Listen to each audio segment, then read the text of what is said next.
అమ్మా నాకు జాకెట్లు పోయినాయి, చీరలు పోయినాయి, లంగాలు పోయినాయి. ఎప్పుడు తెస్తావమ్మా? ఎందుకట? అయ్యో అన్ని పోయినాయి అని చెప్తున్నా కదమ్మా. అవునా? మరి పెళ్ళైన కొత్తలా పెళ్ళైనాక ఓ 2-3 ఏళ్ళ దాకా అయ్యే పెళ్లి జాకెట్లు కట్టు, అయ్యే చీరలు కట్టు. ఆడ తెచ్చుకుంటావమ్మా? ఏం కష్టం ఇరుగా పొడుస్తున్నామ్మా మీరు అని అన్నావు. మరి అలా నీకు ఏడదేవాలి నేను. ఇక బాగానే ఉంది చక్కదనం. అన్నారా ఇయ్యాలా ఇట్లా చేస్తారా?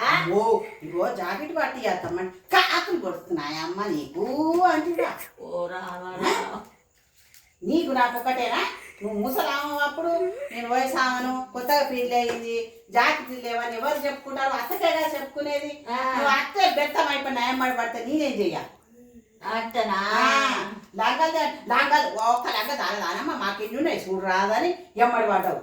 కిచెన్ల నుంచి అమ్మడి పడితే రోడ్డు దాని కూర్చున్నా. నీ జోరు అట్టుందా? అలా అన్యాయం అన్యాయం, ఈ మాట అన్యాయం.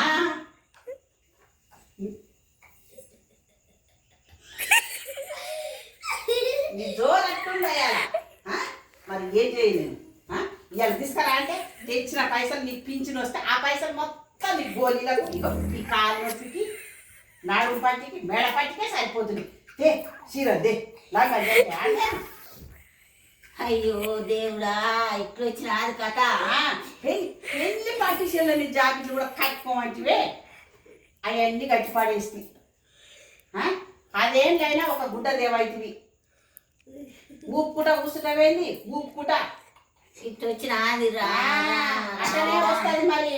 కొన్నాళ్ళు అత్త కాలం, కొన్నాళ్ళు కోడల కాలం. సరేలే అమ్మ సరేలే. పొద్దు లేసాను అమ్మవాడు బాయికాడికి పోయేది. నేను ఇంట్లో ఏమన్నా 5 గంటలకు లేచిందంటే నైట్ 11 గంటల దాకా పని. అంతగానో ఏం పని చేసిండ్రమ్మా అన్యాయంగా? ఓయమ్మ ఊడువా తూడువా. ఇప్పుడు ఎందుకమ్మా వాళ్ళు అంతా మన చక్కదనం ఎందుకు చెప్పుకోవాలి? కానీ నేను ఇప్పుడు జాకెట్లు, లంగాలు, చీరలు తేవాలంటే కొంచెం టైం పడుతుంది. పైసలు వచ్చినాక తెస్తా. నువ్వు అన్నట్టు ఏమన్నా కాకులు కొడుతున్నాయా, కోతులు కొడుతున్నాయా అని ఏమన్నా తెస్తా.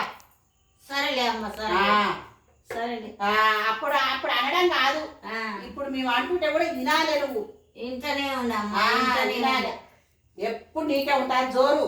ఏం కాదు మీకే ఉంటుంది. ఒకసారి మాకు వస్తుంది జోరు. ఎందుకు రాదు?